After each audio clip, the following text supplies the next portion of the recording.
Good evening and welcome to Sense Films. It's 8 o'clock and time to go live. Welcome to this presentation of Dickens' Seditionist for our time. We are under lockdown conditions, so it is fair to say that the format of this presentation has been dictated by the virus and by the restrictions imposed on us and on everybody else at the current time. Think in particular Daniel, who is on the stage by himself reading to a completely empty theatre. I'll show you a picture of the empty theatre now.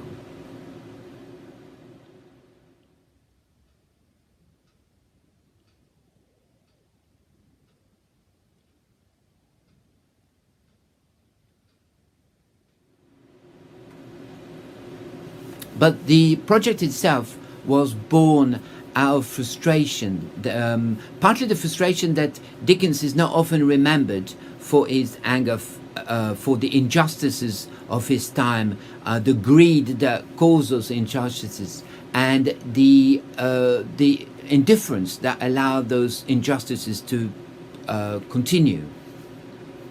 The frustration also that today, 180 years on, those injustices, greed and indifference are still present.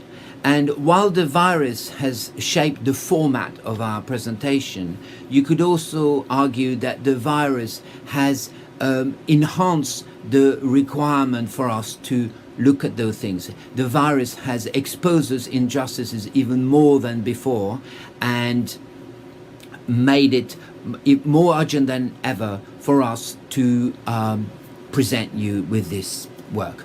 So, see you in a while.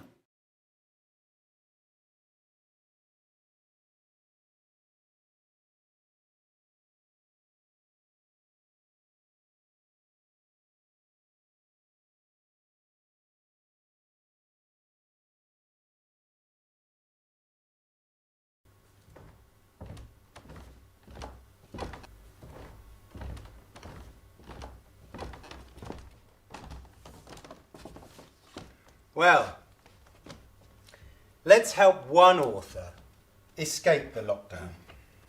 One author best known for a swarm of extraordinary characters and sometimes convoluted plots. But through his work, there runs a magnificent anger, a violent rage at the absurdities, the injustices, greed and indifference of his times. In his postface to Our Mutual Friend in 1864, our author, Charles Dickens, remarked, "There is sometimes an odd disposition in this country to dispute as improbable in fiction what are the commonest experiences in fact." Well, we could add that there is at present a widely held belief that many of our commonest experiences are deemed so improbable that they are described as belonging in the realm of fiction, Dickensian fiction. We are told by the learned, the experienced, the wise and educated people who govern us that we are amongst the richest and happiest places on earth. And yet, common sense and the senses of the common people tell us something quite different. There is, it seems to me, much denial, ignorance, and indifference to evidence which is there to see for everyone who opens their eyes. Maybe, as the coronavirus exposes every day more cracks, more fault lines, more injustices, more greed, more indifference, we might open our eyes. Who knows? The following is one of our author's best known set pieces, written in 1838. The room in which the boys were fed was a large stone hall with a copper at one end, out of which the master, dressed in an apron for the purpose, and assisted by 1 or 2 women, ladled the gruel at mealtimes, of which composition each boy had 1 porringer and no more, except on festive occasions, and then he had 2 ounces and a quarter of bread besides. The bowls never wanted washing. The boys polished them with their spoons till they shone again. And when they had performed this operation, which never took very long, the spoon being nearly as large as the bowls, they would sit staring at the copper with such eager eyes as if they could have devoured the very bricks of which it was composed, employing themselves meanwhile in sucking their fingers most assiduously with the view of catching up any stray splashes of gruel that might have been cast thereon. Boys have generally very excellent appetites. Oliver Twist and his companions suffered the tortures of slow starvation for 3 months. At last, they got so voracious and wild with hunger that one boy, who was tall for his age and hadn't been used to that sort of thing, for his father had kept a small cookshop, hinted darkly to his companions that unless he had another basin of gruel per diem, he was afraid he might some night happen to eat the boy who slept next to him, who happened to be a weakly youth of tender age. He had a wild, hungry eye, and they implicitly believed him. A council was held, lots were cast, who should walk up to the master after supper that evening and ask for more, and it fell to Oliver Twist. The evening arrived. The boys took their places. The master, in his cook's uniform, stationed himself at the copper. His pauper assistants ranged themselves behind him. The gruel was served out, and a long grace was said over the short commons. The gruel disappeared. The boys whispered to each other and winked at Oliver while his next neighbours nudged him. Child as he was desperate with hunger and reckless with misery. He rose from the table and, advancing to the master, basin and spoon in hand, said, somewhat alarmed at his own temerity, "Please, sir, I want some more." The master was a fat, healthy man, but he turned very pale. He gazed in stupefied astonishment on the small rebel for some seconds and then clung for support to the copper. The assistants were paralysed with wonder, the boys with fear. "What?" said the master at length in a faint voice. "Please, sir," replied Oliver, "I want some more." The master aimed a blow at Oliver's head with a ladle, pinioned him in his arms, and shrieked aloud for the beadle. The board was sitting in solemn conclave when Mr. Bumble rushed into the room in great excitement and, addressing the gentleman in the high chair, said, "Mr. Limpkins, I beg your pardon, sir. Oliver Twist has asked for more." There was a general start. Horror was depicted on every countenance. "For more," said Mr. Limpkins. "Compose yourself, Bumble, and answer me distinctly. Do I understand he asked for more after he had eaten the supper allotted by the dietary?" "He did, sir," replied Bumble. "That boy will be hung," said the gentleman in the white waistcoat. "I know that boy will be hung." Well, we are now in 2018 in a South London school canteen. This is Mandy. She is talking about the lady at the canteen checkout. So when she was like, "You can't get that, you're free school meals," I was really embarrassed because people were queuing behind me. I was kind of like, oh my God. And I was like, "But I've technically got £2 on my account." She was like, "No, you can't get that at free school meals." And it's like, you're really restricted to what you can eat with free school meals. And it's like, if you're saying £2 is on my balance, Surely I should be able to get something that's worth less than £2. So that really got me. So now I just get what I know I'm safe with. So a small baguette and a carton of juice. An isolated case, surely. And this is Murad, also living in South London. The baguettes, you can tell in size which one's which. But like the sandwich boxes, the triangle sandwich boxes, one's black and one's brown, and I'm allowed the brown one, not the black one. But the thing about the baguettes is that if you're not free school meals, then you get to have bigger food, which I don't see why. And also they have cheesecakes. But there's like the smaller version and there's the bigger version. And if you're not free school meals, you get to have the bigger version. And if you are, you have to have the small version. By what pernicious calculation is the means-tested recipient of a school meal to get a smaller or inferior portion? By the same calculation as Mr. Bumbles when he suggested adding water to the boys' gruel to improve the accounts. And what of the little boy of 8 stealing tomato sauce sachets at school to make himself soup at home in 2018?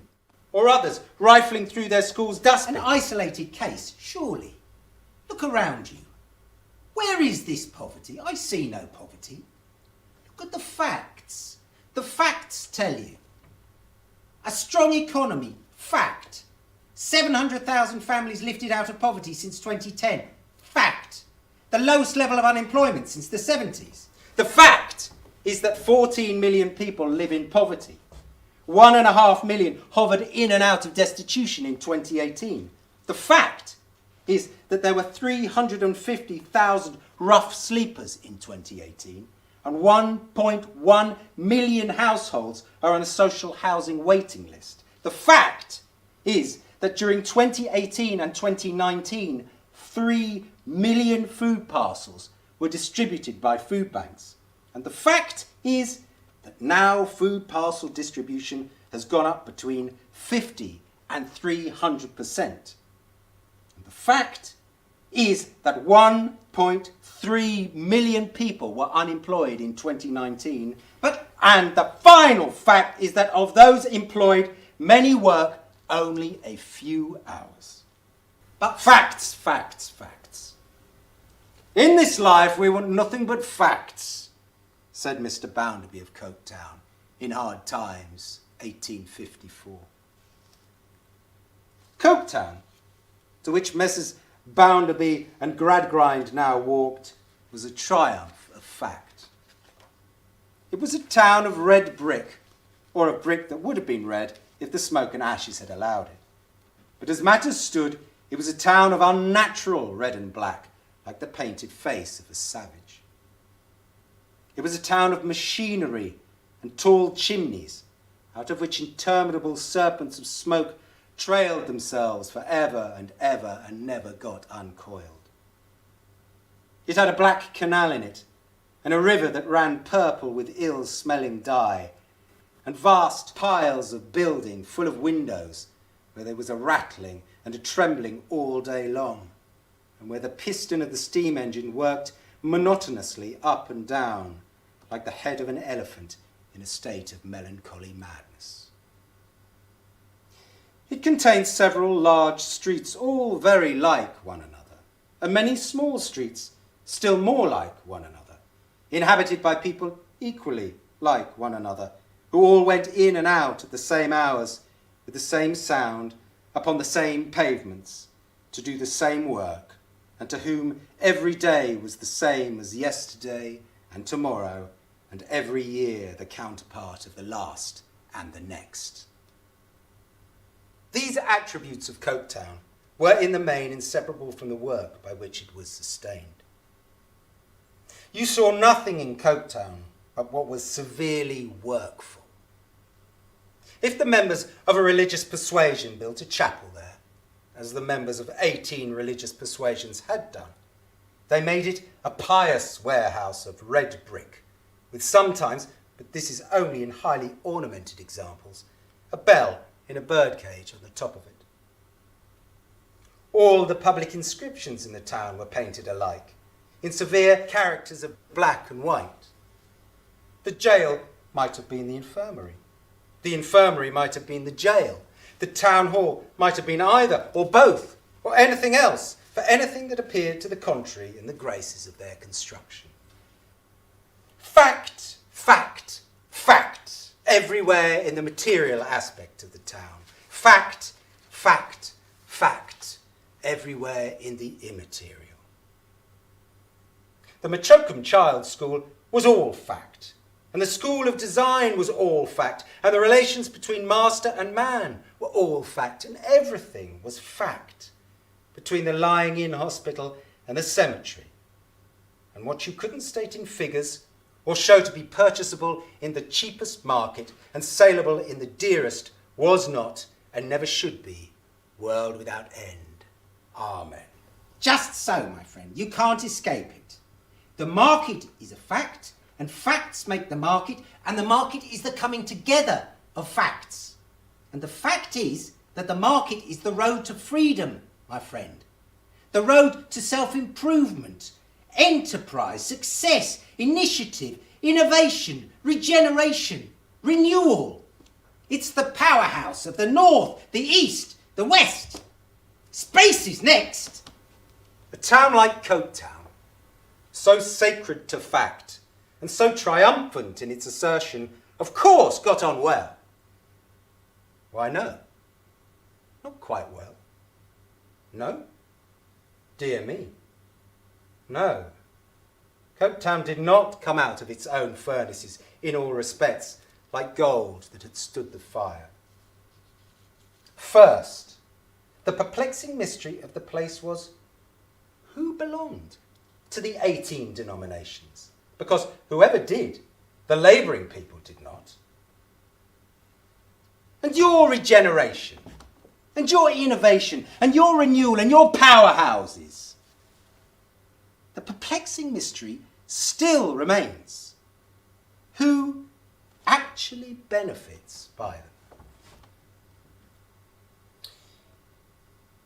It was very strange to walk through the streets of Coketown on a Sunday morning and note how few of the labouring people the barbarous jangling of bells called away from their own quarters, from their own close rooms, from the corners of their own streets, where they lounged listlessly, gazing at all the church and chapel going, as at a thing with which they had no manner of concern.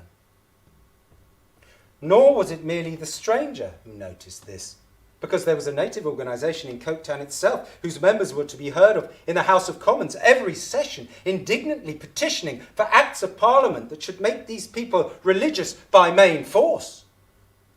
Then came the Teetotal Society, who claimed that these same people would get drunk, and showed in statistical statements that they did get drunk, and proved at tea parties that no inducement, human or divine, would induce them to forego their custom of getting drunk.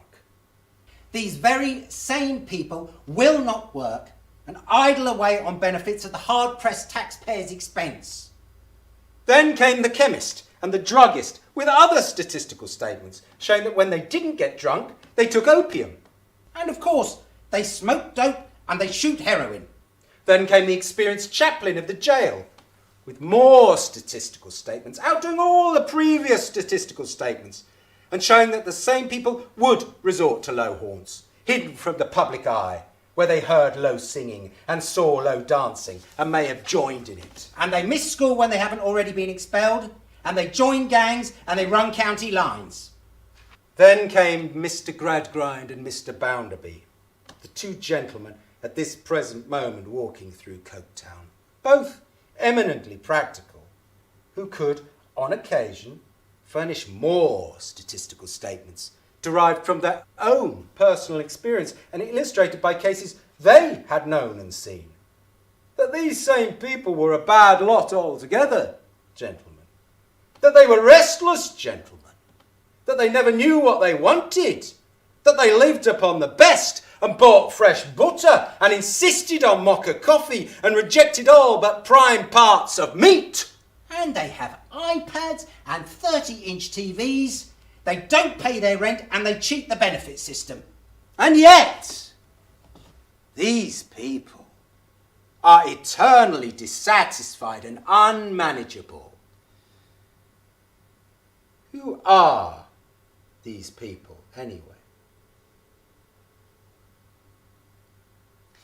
In the hardest working part of Coketown, in the innermost fortifications of that ugly citadel, where nature was as strongly bricked out as killing airs and gases were bricked in, at the heart of the labyrinth of narrow courts upon courts and close streets upon streets, which had come into existence piecemeal, every piece in a violent hurry for some one man's purpose, and the whole an unnatural family, shouldering and trampling and pressing one another to death, lived the multitude of Coketown, generally called the Hands. Louisa knew of their existence by hundreds and by thousands. She knew what results in work a given number of them would produce in a given space of time. She knew them in crowds, passing to and from their nests like ants or beetles. But she knew from her reading infinitely more of the ways of toiling insects than of these toiling men and women. Something to be worked so much and paid so much and there ended. Something to be infallibly settled by laws of supply and demand. Something that blundered against those laws and floundered into difficulty. Something that was a little pinched when wheat was dear and overate itself when wheat was cheap. Something that increased at such a rate of percentage and yielded such another percentage of crime and such another percentage of pauperism. Something wholesale, of which vast fortunes were made. Something that occasionally rose like a sea and did some harm and waste, chiefly to itself, and fell again. This she knew the Coketown Hands to be. But she had scarcely thought once of separating them into units, than of separating the sea itself into its component drops. So many hundred hands in this mill, so many hundred horse steam power.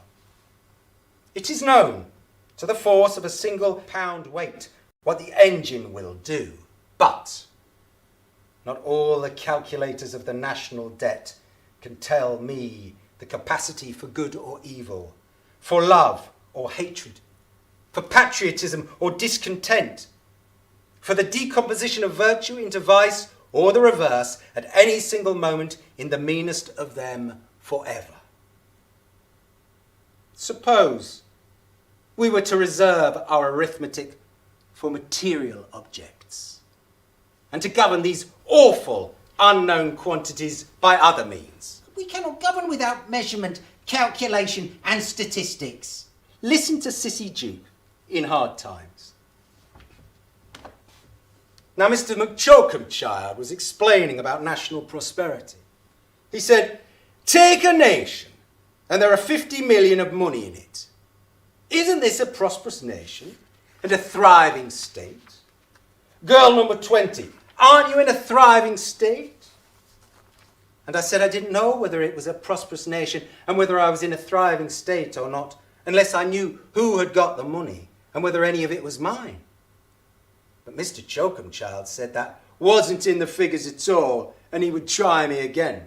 He said, take an immense town, and in it are 1 million inhabitants, and only 25 are starved to death in the street in the course of a year. What is your remark on that proportion? And my remark was, for I couldn't think of a better one, that I thought it might be just as hard upon those who were starved, whether the others were 1 million or 1 million.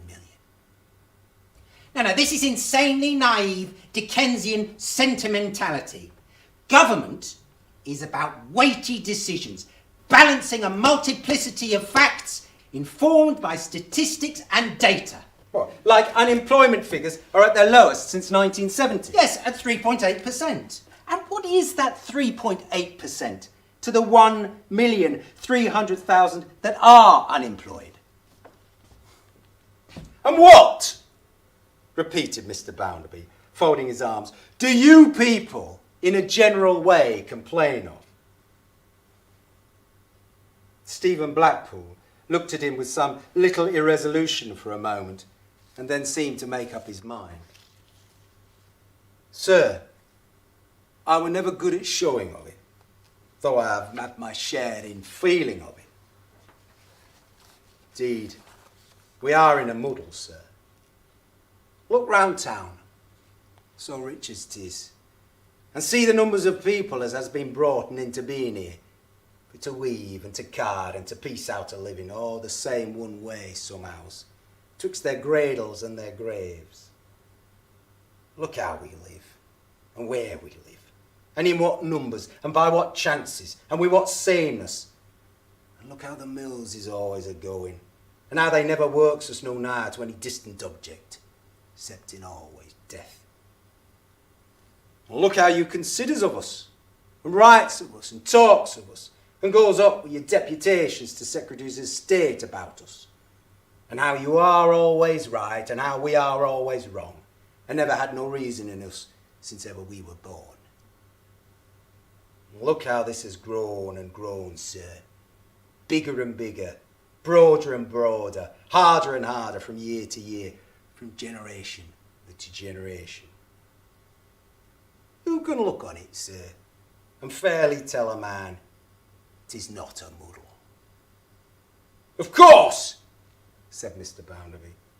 Now perhaps you'll let the gentleman here know how you would set this muddle, as you're so fond of calling it, to rights. I dunno, sir. I canna be expecting to it. 'Tis not me as should be looking to for that, sir. 'Tis them as is put o'er me and o'er all the rest of us. What do they tack upon themselves, sir, if not to do it? But now we are a prosperous country, the 5th richest country in the world. Okay, well listen now to Jeff Winter, talking about his town of Rugeley, Yorkshire, in 2017. What is a decent job today? What have the mining companies become? If you went back 40 years, and I know you can't, you had a pit which employed a lot of skilled men, and a lot of people providing good machinery to that pit as well. There was mechanics, and there was electricians. They were labouring jobs at the pit, but they were still good jobs. Good jobs. This was a happening place. The clubs were full every night, the pubs were full. And now, what are we becoming? The warehouse was empty for 2 years. Then Amazon came in. But are we grovelling then? Are we grovelling by saying, yes, we'll accept anything, like Amazon, because we are desperate for our people? You never saw that years ago. I know it's changed, and I can accept it's changed, but that doesn't make it right. And what does Amazon provide? 0-hour contracts? You don't want these jobs, so you go to university and take on £30,000 of debt, fueling capitalism. You buy the car on hire purchase, fueling capitalism. And you're living with your parents because you can't get a house. There's no social housing. Is that what we've accepted? It's a total what's it from what happened in this town 40 years ago. It's a totally different society. And kids obviously don't know because they've never been part of that. But it don't make it right. It don't make what we have become right. And what of Mr. Plornish? Of the Bleeding Heart Yard in Little Dorrit, 1857. They was all hard up here, Mr. Plornish said. Uncommon hard up, to be sure. Well, he couldn't say how it was. He didn't know as anybody could say how it was. All he knowed was that's so it was.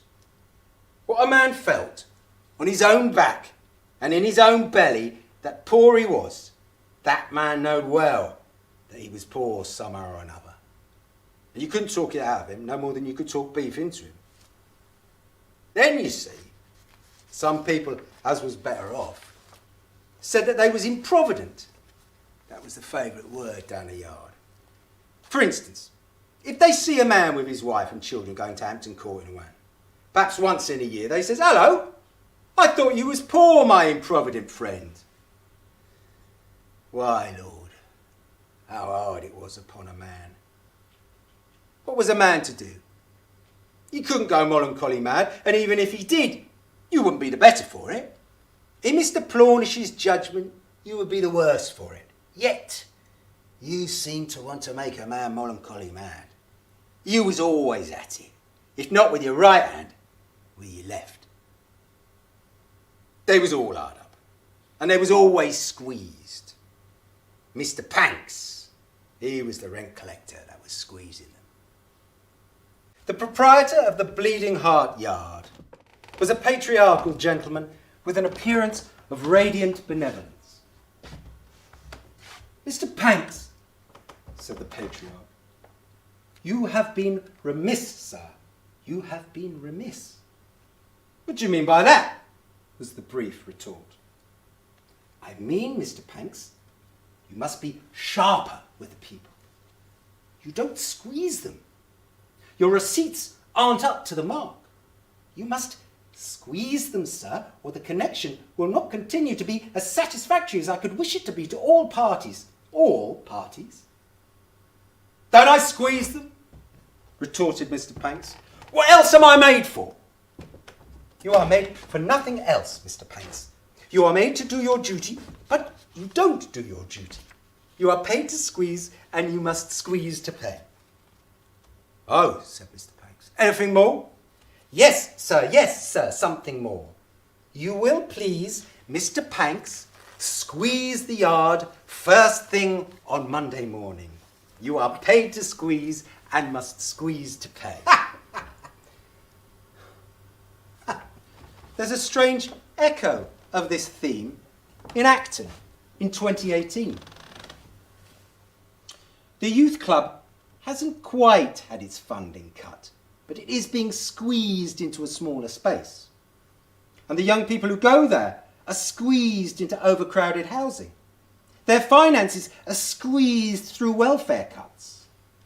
Their will to do the right thing is squeezed by peer pressure to get rich by any means and escape.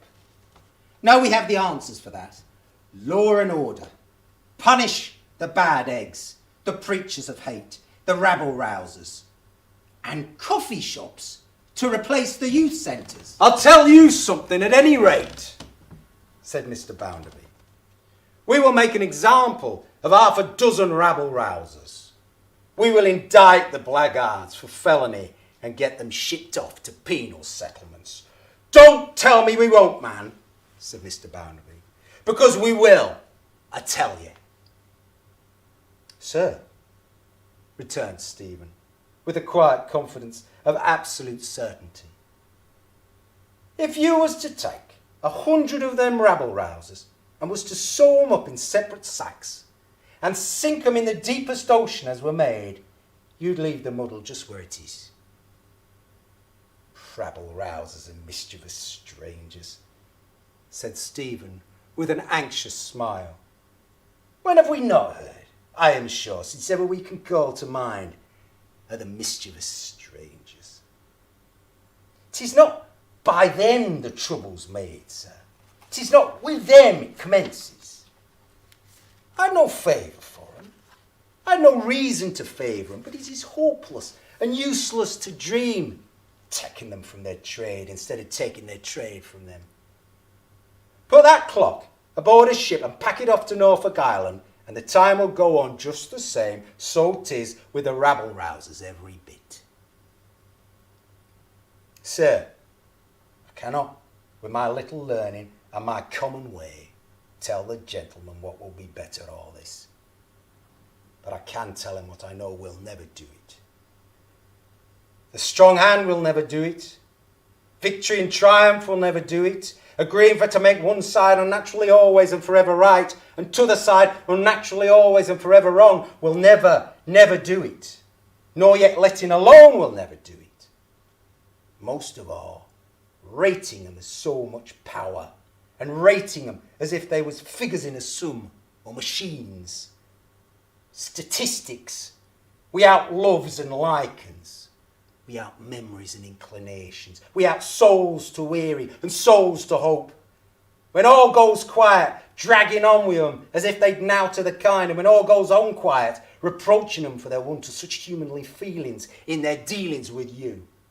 This will never do it, sir, till God's work is unmade. It is very disappointing, to say the least, to see the extraordinary political turn this is all taking. I suppose you're going to quote that UN chappie next with his extraordinarily inappropriate language. Indeed. Professor Alston says, it might seem to some observer that the Department of Work and Pensions has been tasked with designing a digital and sanitised version of the 19th century workhouse. British compassion has been replaced by a punitive, mean-spirited and often callous approach designed to impose a rigid order on the lives of those least capable of coping. The state has become an instrument of punishment instead of support, shoving the blame onto the victims. Squeeze them. In Our Mutual Friend from 1864, said Betty Higden, do I never read in the newspapers how the worn-out people that do come down to that get driven from post to pillar and pillar to post a purpose to tire them out? Do I never read how they are put off, how they are grudged the shelter or the doctor or the drop of physic or a bit of bread? Do I never read how they grow heart sick of it and give it up after having let themselves drop so low, and how they after all die out for want of help? Then I say, I hope I can die as well as another, and I'll die without that disgrace. Do we not read in the newspapers in 2017 of that wheelchair-bound woman who lost her support because she couldn't get into the building for her assessment? Or the woman sanctioned for 229 days for missing her assessment appointment by having a miscarriage? Or the men and women dying in the street for want of shelter or care? The shameful accounts we read every week, my lords and gentlemen, and honourable boards, the infamous records of small official inhumanity, do not pass by the people as they pass by us. And hence, these irrational, blind, and obstinate prejudices, so astonishing to our magnificence, and having no more reason in them than smoke has in coming from fire. God save the Queen, and confound their policy. This is inflammatory, political. We strongly refute the claim that the design and delivery of welfare reforms is deliberately punishing. Tackling poverty will always be a priority for this government. Ha! If I may, I will quote Mr. Podsnap here from Our Mutual Friend, 1864. Thus, happily acquainted with his own merit and importance, Mr. Podsnap settled that whatever he put behind him, he put out of existence. There was a dignified exclusiveness, not to add a grand convenience, in this way of getting rid of disagreeables, which had done much towards establishing Mr. Podsnap in his lofty place in Mr. Podsnap's satisfaction. I don't want to know about it. I don't choose to discuss it. I don't admit it. Mr. Podsnap had even acquired a peculiar flourish of his right arm in often clearing the world of its most difficult problems by sweeping them behind him and consequently sheer away with those words and a flushed face, for they affronted him. Are we too affronted? Do we not see, or do we simply not want to see, the houses built for one family let to 6 or 7? the decaying bed and breakfasts, squashed close to polluting roads, surrounded by neglected, rat-infested spaces. The damp, cold, mouldy rooms with decrepit fridges and collapsing ceilings, housing ever so many children. Do we not see the tents lined up by the vents at the back of office buildings, along the seafront of decaying resorts, or in every nook and cranny of railway stations?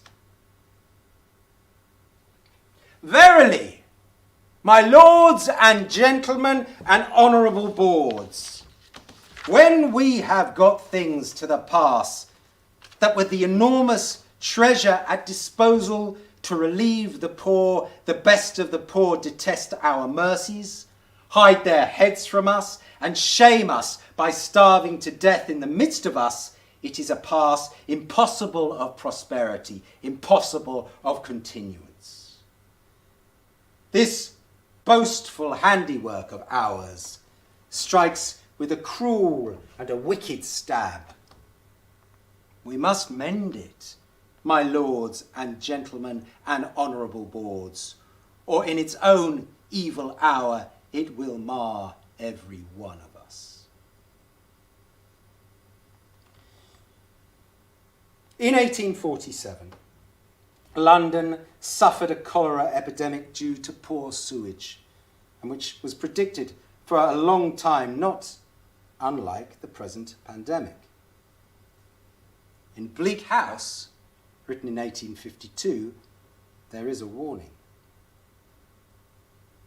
Joe lives, that is to say, Joe has not yet died, in a ruinous place known to the like of him by the name Tom All Alone's. It is a black, dilapidated street avoided by all decent people, where the crazy houses were seized upon when their decay was far advanced by some bold vagrants who, after establishing their own possession, took to letting them out in lodgings. Now these tumbling tenements contain by night a swarm of misery. As on the ruined human wretch vermin parasites appear, so these ruined shelters have bred a crowd of foul existence that crawls in and out of gaps in walls and boards, and coils itself to sleep in maggot numbers where the rain drips in and comes and goes, fetching and carrying fever and sowing more evil in its every footprint than can be set right in 500 years. Much mighty speech-making there has been, both in and out of Parliament concerning Tom, and much wrathful disputation how Tom shall be got right, whether he shall be put into the main road by constables, or by beadles, or by bell-ringing, or by force of figures, or by correct principles of taste, or by high church, or by low church, or by no church, whether he should be set to splitting trusses of polemical straws with the crooked knife of his mind, or whether he should be put to stone-breaking instead. In the midst of which dust and noise, there is but one thing perfectly clear, to wit, that Tom only may and can, or shall and will, be reclaimed according to somebody's theory, but nobody's practice. And in the hopeful meantime, Tom goes to perdition, head foremost in his old, determined spirit. But he has his revenge. Even the winds are his messengers, and they serve him in these hours of darkness. There is not a drop of Tom's corrupted blood, but propagates infection and contagion somewhere. It shall pollute this very night the choice stream. There is not an atom of Tom's slime, not a cubic inch of any pestilential gas in which he lives, not one obscenity or degradation about him, not an ignorance, not a wickedness, not a brutality of his committing, but shall work its retribution through every order of society. up to the proudest of the proud and to the highest of the high. Verily, what with tainting, plundering, and spoiling, Tom has his revenge.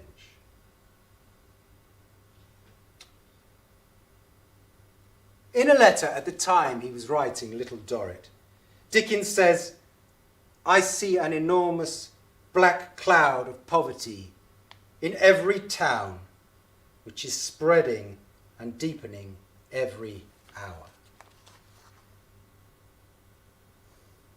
Utilitarian economists, skeletons of schoolmasters, commissioners of fact, genteel and used-up infidels, gabblers of many little dog-eared creeds.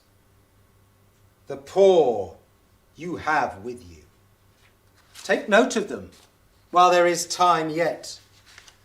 On the day of your triumph, when gentleness is utterly driven out of their souls, and they and a bare existence stand face to face, reality will take a wolfish turn and make an end of you.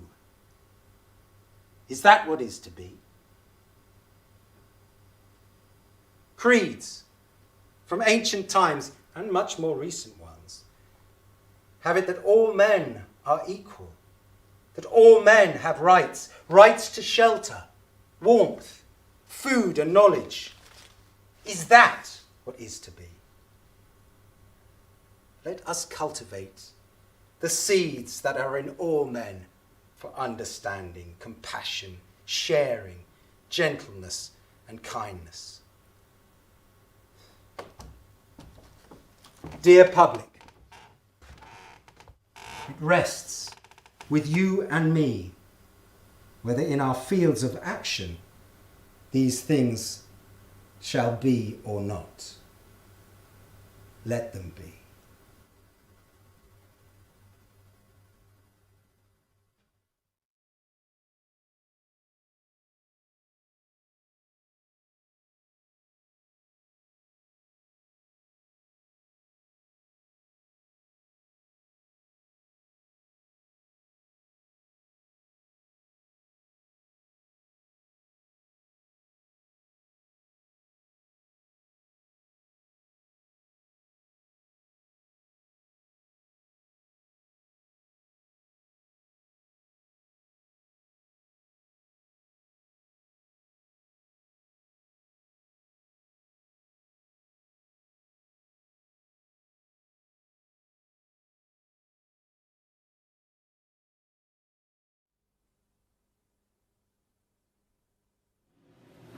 So, thank you for watching. I hope this will provide food for thoughts. I think I'd like to thank Daniel for his work, because performing all by himself on an empty stage is not that easy.